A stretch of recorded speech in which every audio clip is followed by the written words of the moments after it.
make a monster?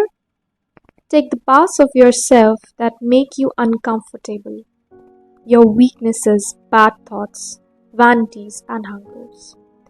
Pretend they're across the room. It's too ugly to be human. It's too ugly to be you.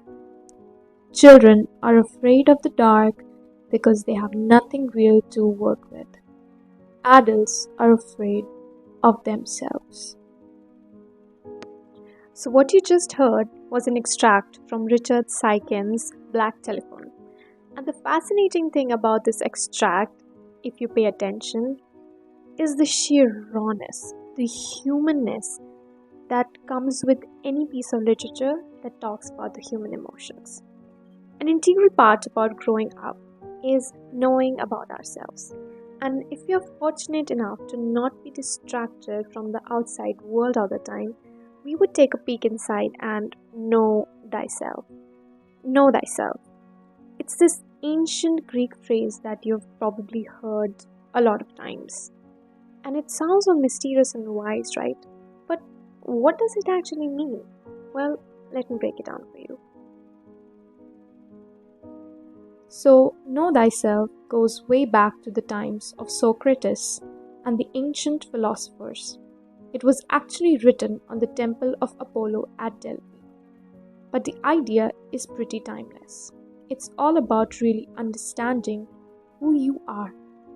If you're going to understand the world or even live a happy life, knowing who you are is step one. Why is that so important? Because most of us go through life on autopilot. We follow trends, do what we're told, fit into roles that other people set for us. But if we don't understand who we really are, what makes us happy, what we're passionate about, our strengths and weaknesses, we're basically building a life without a solid foundation. Now, here's the thing, knowing yourself isn't just about understanding the convenient parts of ourselves, it's really about paying attention. And it could be as simple as asking yourself questions like, what do I really want in life? And why do I react like this in certain situations?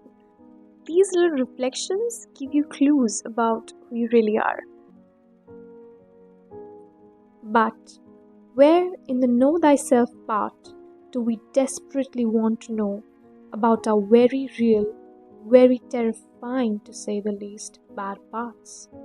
The flaws, the weaknesses, the words, actions, and expressions that quite literally shoot to kill when we're angry, broken, torn, and in deep sorrowful agony. Human suffering turns even the most softest of hearts into stone cold ones. The jealousy, rage, pride, narcissism, what do these make? A monster we are so ardently afraid of. But to accept the fact that we are inherently flawed and quite frankly distorted in our everyday lives is to know thyself.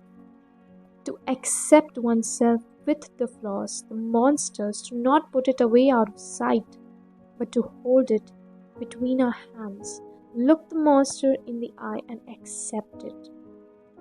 To face it, be okay with it. And then last and most important, to overcome it. Okay, Sharon, so what's the point of all this? Well, once you get a better handle on who you are, things become easier.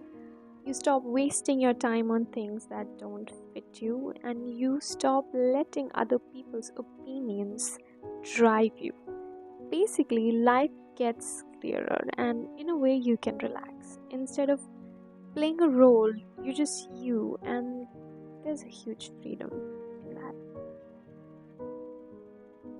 Because when the dreaded inevitable kicks in, when I'm all alone in my room, when I've committed myself to self-isolation, I want to be able to at least look at myself in the mirror for 10 seconds and say, I forgive you, I'm here, and I love you, without bursting into tears about all the ways I have not learned to love myself.